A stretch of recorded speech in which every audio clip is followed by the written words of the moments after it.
I would say all hairstylists just really appreciate when their clients are just like, I trust you, do whatever you want. So this is one of my regulars.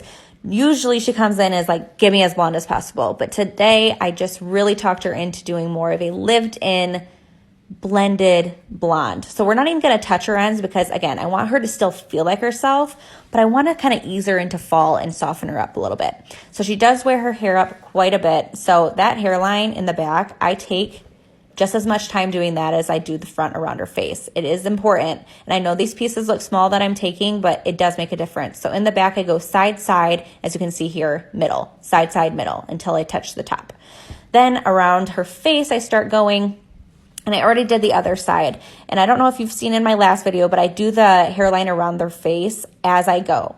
And so those pieces are so fragile. And so I just don't want to overprocess them.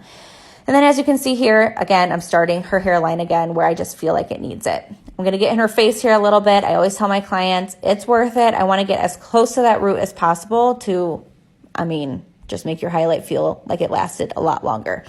We're going to root tap her with 7M. It's like the perfect matte from Redken Shades. So I'm going to root tap her here, and while it's processing, I let that Olaplex sit on. As you can see here, it's super straight. I just quickly blew it out, but it's soft and blended. Threw in some waves, some texture. And then I wanted to slow-mo this down so you can see just how blended and soft it is. Obviously, you can still see those highlights are take to the top, again, to make her feel like herself, but it's just more of a lived-in, perfect look for fall.